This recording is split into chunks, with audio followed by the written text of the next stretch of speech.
The Miami FIU Creative Class Initiative was put together to generate thoughtfulness, to generate a deep conversation on the state of Miami's economy. And here to discuss the report is someone most certainly you have heard of. You may have not had the privilege of hearing him speak, but you will today. He is Richard Florida. He is director of the FIU Miami Creative City Initiative. Richard Florida is an urbanist. He's a writer. He's a journalist. He's a researcher. He's a professor. He's an entrepreneur. He's penned several global bestsellers, including The Rise of the Creative Class. A 2013 MIT study named him the world's most influential thought leader. Time magazine recognized his Twitter feed as one of the 140 most influential in the world. So we have an incredible opportunity today to have a conversation with Richard Florida, and he is going to share with us his presentation titled Miami's Great Inflection Toward a Shared Prosperity as a Creative and Inclusive Global City. Please join me in welcoming Richard Florida. Thank you, buddy. It's so nice to see you, buddy. Well, thank you, Mark, for that very kind introduction. And thank you. I was in the audience in the other room, and I saw the incredible round of applause and reception you received. Your leadership here in Greater Miami is something we all appreciate, and something you're forward-looking, your ability to see the future, and to do so for several decades now, is something we need and we appreciate. I personally and our team is extremely grateful for your support. Rana, my wife, who's here with us today, who really is the director of this initiative, who provides all of the she's the CEO of our company and provides all the organizational support. We wanted to do something for this region when we moved here 8 or 9 years ago. And Mark and FIU and my great friend Brian Schreiner, who I see out of the corner, the Dean of CARTA, provided an incredible platform and support for this initiative. And it's something that's very, very special to all of us. I'd like to thank the Chamber for providing this platform, and this is the second time I had the opportunity to address the Chamber. I got to do it at Jungle Island last winter. And also thank the Beacon Council. Larry Williams, who I saw earlier, was very helpful to us in helping Stephen Pedigo, who's our research director and a great guy and the backbone of this study, co-author with me of this study. Larry Williams and the Beacon Council helped us organize a whole series of incredible focus groups where we learned a great deal about this region. Look, Mark said this so eloquently this morning, and we all know it, right? This region has really hit a crossroads. And I've spent a lot of time, folks, I don't want to get too geeky on you, but I am a professor, I am an academic. I've been reading about Miami now, talking to my dear friends at FIU, the great historian Ken Lipartito, who knows so much about this region. Going back and reading Alejandro Portes's work, which is incredible. In fact, Alejandro has just taken a part-time appointment at University of Miami from his real home, from his historic home at Princeton, reading the books of Jan Neiman and others. And in that work, they talk about Miami becoming a global city by accident. You know, it's different. You know, I grew up in Newark, New Jersey. New York, you think about the financial center and the industrial center. You think about Detroit with heavy industry, or Pittsburgh, where I taught at Carnegie Mellon. Miami grew up without that kind of core. I grew up around a port and an airport and tourism and hospitality. It's a very intriguing new model of a post-industrial metropolis, and we have no way of understanding that. There is not a deep academic or even programmatic literature. So one of the things we want to do with this study is begin that conversation. This is the opening salvo. We've been working for 2 years studying this economy, and we're going to continue to do this as part of the FIU Miami Creative Economy Initiative. Look, we're at, as the title of the report says, we're at a great inflection. And so what the report tries to do, and I think you have the executive summary, the report's online, there's been great coverage in the Herald and on public radio and elsewhere. We've tried to outline in a it's not a hard reading, trust me. You can get through the report very quickly. The assets that this region has, the strengths that it has, but also the deep challenges we face.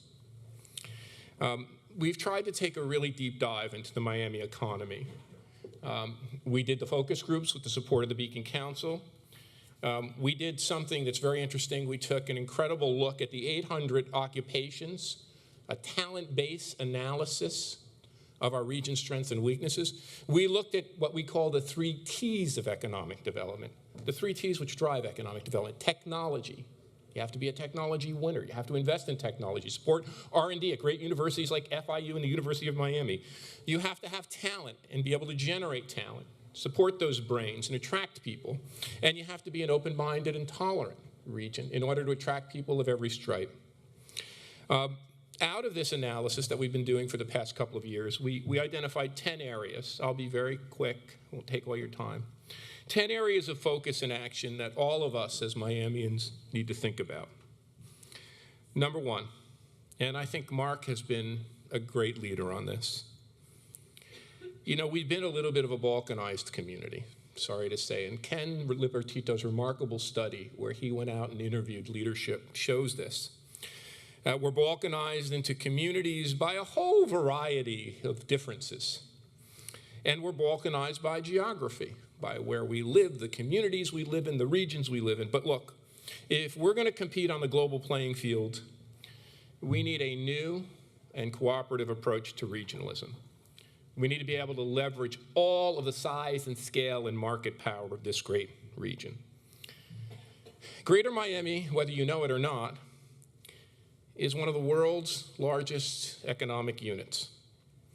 We have nearly 6 million residents and an economic output or GDP of $300 billion. We're a bigger economy than Singapore or Hong Kong. Importantly, and I think this is really important for all of us to recognize, Greater Miami, which is Miami, Miami Beach, Dade County, Broward County, the metropolitan area, and Palm Beach County. Greater Miami, when we talk about that, is the hub of the southern Florida mega regions. In our work, we don't talk about countries, we talk about mega regions. There are 200 countries in the world, but 40 mega regions that power the the world economy. Those 40 mega regions, the New York, Boston, Washington, Carter, Greater London, Greater Tokyo, Seoul, Shanghai, Beijing, Mumbai, Bangalore, and southern Florida, they house 18% of the world's population. They produce 2/3 of the world's economic output and 90% of its innovations. Our mega region, which extends to Tampa and Orlando, is home to 15 million people and produces nearly $1 trillion in economic output. It is bigger than the Netherlands. It is one of the world's 20 largest national economies. It is time for us to embrace regional cooperation, to work together as a region here in the county, in the metro, but also across that mega region, to leverage those assets. We have the market power to compete with the 20 leading economies in the world, and we have to use it. We have to think less as competitors and more as cooperators and part of the same economic entity. Second, we have to do more to leverage this region's role as a hub for globalization. We understand that we're a hub for travel and hospitality and tourism, but look, whether, as Alejandro Porta says, this happened by accident or not, we are one of the 25 most important global cities in the world. Our airport is one of the greatest in the world, and that's a big part. That is a big, big part. Sun and climate and all of that are important, but a big, big part of why this place is really cooking has to do with that airport and its connections to the world, not just to Latin America and the Caribbean, to Europe, but as Mark said, to this incredible growth market of Asia. Look, we're going to put another 5 or 6 billion people into cities around the world, and we are connected. One of the 25 cities in the world that are a hub to that. Our port, which is one of the most important in the world. And that didn't happen by accident. That is a credit to this leadership, mayors, chambers, business leadership, several decades of strategic investment in making sure we have the infrastructure needed to compete. As the Beacon Council's remarkable report on industry clusters said, transportation and logistics is one of the most important industries we have. I've done research on airports. I didn't want to believe how important. There are people who talk about the role of the aerotropolis in the world economy, how important it is. I didn't want to believe it. I wanted to believe that technology and talent were the drivers, and they are. Having a global airport like we do is one of the 3 key drivers of economic competitiveness, along with high-tech industries and having a skilled and talented workforce and talent-based, knowledge base of brains. That global airport adds as much to regional development. It has to be one of our strategic priorities. And look, countries around the world, whether we talk about Singapore or Hong Kong or Dubai, are investing like mad to compete with us. That airport is a hub, and we have to keep it as a globalization asset. Mark talked a lot, and the panel's going to talk more about our startup ecosystem. And here there is good news and bad news. The good news is that we're attracting hundreds of millions of dollars a year in venture capital. That's a credit to the work of my dear friend Matt Hagman and the Knight Foundation and all of the ecosystem that Matt and others have built. When we look at the Southern Florida mega region, $600 million in venture capital investment in our startups. That's as much as Toronto or Chicago or Austin. We're a player. This region has ranked second in business formation over the past 5 years, with a gain of nearly 7,000 new business establishments. This is second only to LA, ahead of New York, San Francisco, Silicon Valley, Austin, and others. That's a big deal. But now the challenges. Our startup ecosystem, even though we have a lot of business formation, that's a lot of mom and pop. That's a lot of small businesses. What we really need to do, and we talk about this in the report, is to go from quantity to quality. That's a big theme of where we have to go. We rank 100th out of 350 regions on our own technology index. The Milken Index of high-tech growth put us 158th out of 200. The problem is that our entrepreneurship up to this point has been relatively low quality. And a report from the MIT Sloan School by dear friends of mine, Scott Stern and Jorge Guzman, look in detail at this. While we form a lot of businesses, we haven't been able to scale them up. And that's the real key. We have to scale them up into world competitive. The Kauffman Foundation's most recent report on this, and they're the leaders on this, found that we had the second fastest growth of the 40 largest metros on business formation and the second to last level of growth among the scale-up companies. So we got to make them bigger. Now, we have an advantage here, and it's really important. My own research with my team has found that startups are shifting. They used to locate in the suburban office parks in the Southern California, Northern California, Silicon Valley, outside of Boston, Austin, you know, where the Googles and the Microsofts and all of the, outside of Seattle, Google, and outside of Silicon Valley and Apple. They're now moving back downtown. Nearly 60% of all new startups founded in the United States last year were founded in urban downtowns. We have $2 billion startup neighborhoods in the United States, not in Silicon Valley, not in the Route 128 corridor outside of Boston, not in the suburbs of Seattle, in downtown San Francisco. The good news is our startups are increasingly clustered in our urban center, around Brickell, around Wynwood, around the Design District. I could go on, a little bit in the beach, in other hub areas, around the universities. And this is an important thing we can build because we have the quality of life. We have the quality of place. We have the downtown kind of warehouse buildings that these startups like to be in. Number 4, we have to build a fully creative economy. Sometimes we get a little bit too caught up in tech, and of course we have to do tech because tech undergirds everything. But we have 700,000 creative class workers spanning arts, design, creativity, technology, science, business, and the professions. It's 30% of the workforce in this county. In the mega region, we have 1.7 million creative class workers. And this creative class is highly clustered in those downtown urban areas, and again, in the areas around our major universities. We took a deep dive, a deep dive into the region's talent base, creative class base. It's in the report.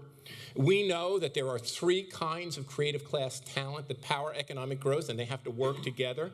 You need science and technology talent, where we lag a little bit. You need business and financial talent, where we do very well. And you need arts, creative, design talent. You know, when Viacom just put its major new studio here, we heard this at the meeting this winter.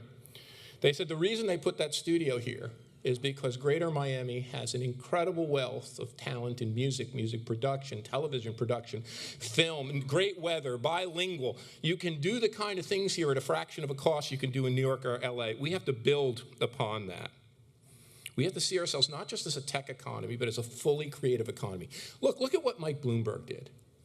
By understanding that New York was a financial market and needed financial information, but linking that to technology and creating those Bloomberg terminals, he created one of the most important businesses in the world. We can link creativity and the arts and culture to technology, and that can be a driving force for us.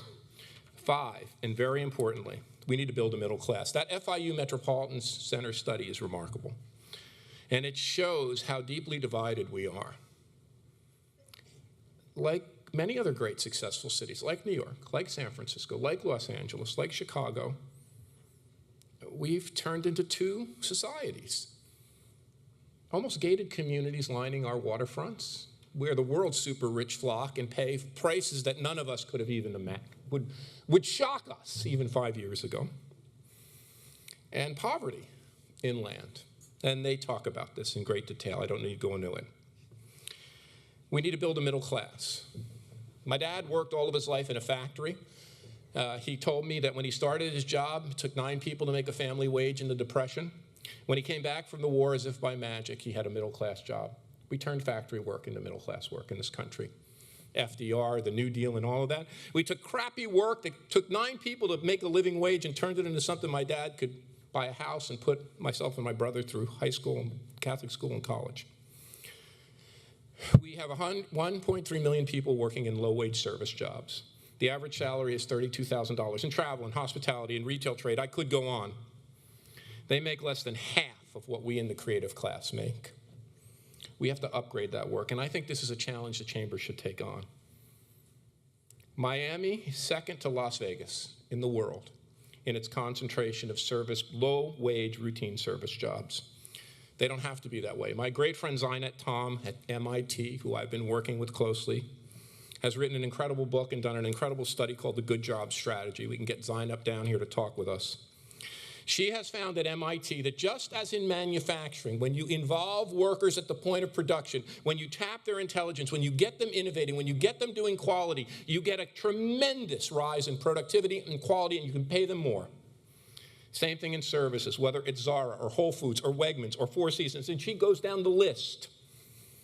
The companies that pay workers more and involve them in innovating in retail, in travel, in hospitality, they get that worker's brain power, they deliver higher quality services, and they're more profitable and more productive. It's a win-win-win. Think about it. The workers win by having more money, more in their pocket. They can spend more money and help drive the economy. The companies win because their innovation and productivity and profit. And we win because when the workers are more engaged in service economy, they provide better customer service, which leads to more people wanting to come in business. With our service companies, with our cruise lines, with our hospitality, travel and tourism, this needs to be a centerpiece of where we go, not just for business productivity, but for rebuilding our middle class. 6, Mark said this, it is frustrating to every one of us to hear the conversation about brain drain in this economy. Our kids are leaving to go to New York. My kid went up to Columbia and stayed there, and there's more to do in New York and LA, and they love London. Yeah, fine. The best kids from New York leave. The best kids from Boston, I've done the study. The best kids from Boston leave. The best kids from Chicago leave. Kids want to go somewhere new. We are a winner in brain circulation, and that's the way we need to think about it. We have millions of people from all over the world dying to come here, rich and poor alike. We are the most diverse in terms of foreign-born metro in the world. We're home to nearly 450,000 college students. We are the 8th largest college town in the country. We are 16th in the nation at retaining our college kids. So yes, some go away, but more than them stay. We have higher retention than DC, San Francisco, Philadelphia, Boston, the list goes on. FIU's retention rate is 70%. Miami-Dade College is 81%. University of Miami is 50%. These are startling numbers. It's good when some people go away because our brains circulate.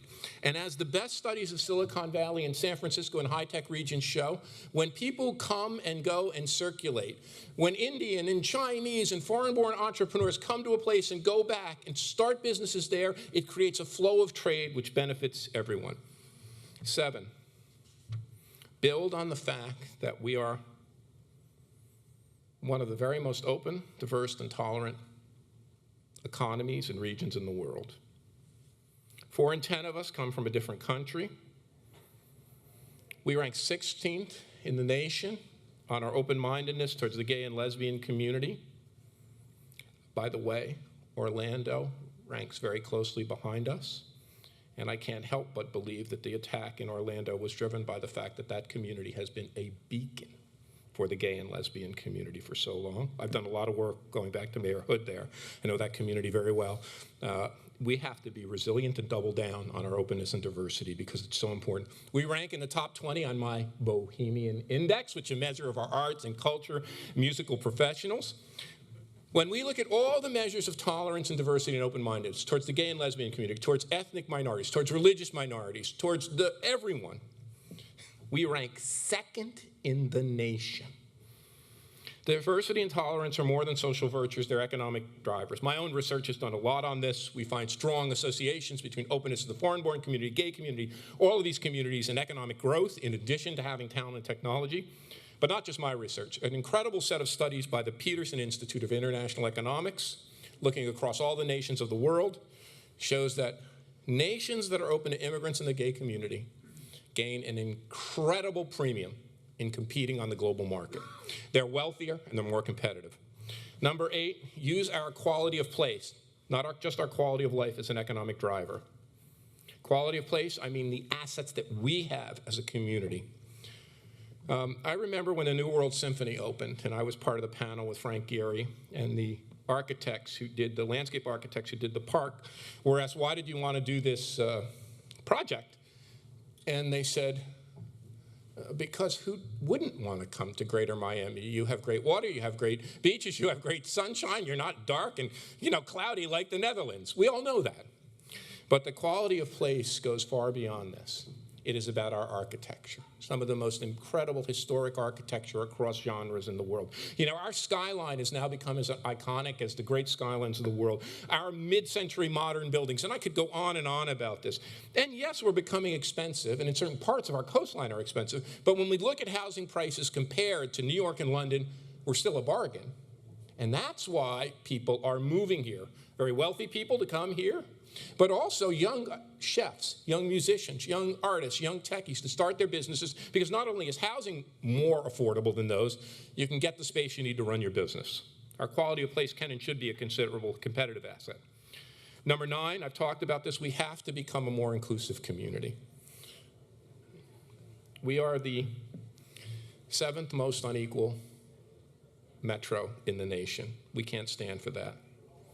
14% of our households and 1 in 5 of our families are living in poverty, according to that incredible FIU Metropolitan Center study. This isn't just about mitigating poverty. I want to make this a point. It's about rebuilding our middle class and using all the talent we have. I know this because I grew up in a poor community in New Jersey. I was born in Newark. I saw the carnage left behind. My dad only had a 7th grade education. I'm one of the few kids. I got a Garden State Scholarship to Rutgers. I'm one of the few kids in my neighborhood who made it. Those kids were smarter, they were tougher, they were more talented and more ambitious than me, but they all got left behind. We need to tap, that's waste. We are wasting so much of our community. We need a concerted effort that the Chamber and all of you can help lead to make sure that we tap into all the talent we have. By building a more inclusive community, we can rebuild our middle class and make our economy go stronger. 10. And this is what my next book's about. This region faces a new kind of urban crisis that is part and parcel of our very success. When metro regions reach the size we do, 5.5, 6 million people, the old model of growing by using a car and sprawling out into the suburbs ceases to work. It can work. 3 million, 4 million, 5 million, but you all know this. You all see the traffic that we're all stuck in. And think about this. There's only one New York at 22 million.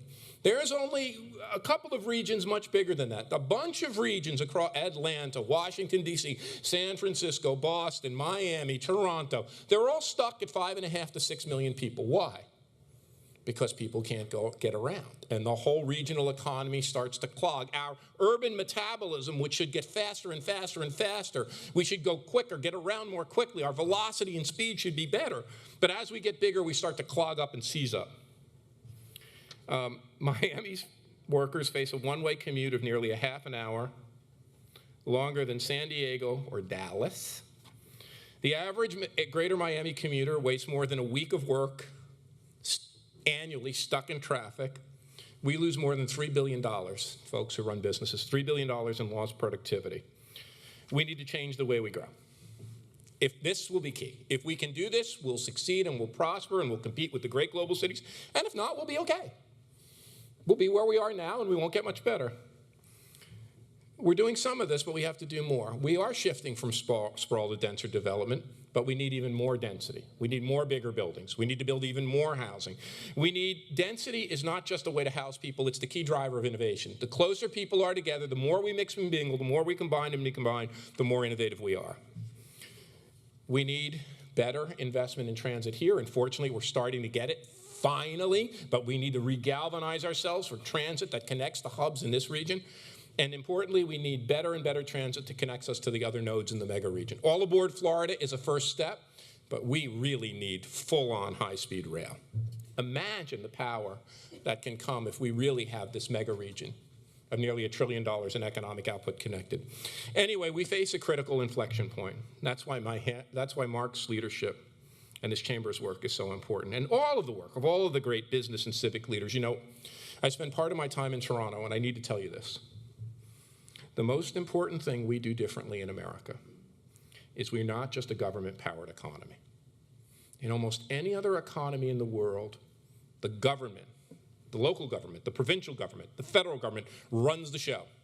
Here in the United States, through work with groups like the Chamber, the Beacon Council, we have pursued a new kind of leadership model, which is full-on civic, business, academic engagement with universities and university leadership at the core. This is an incredible advantage in mobilizing our community.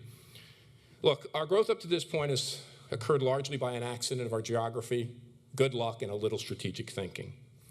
We're now the 6th largest metro. We're bigger than Singapore and Hong Kong. We're one of the 20 largest economies in the world when we compare ourselves as a mega region.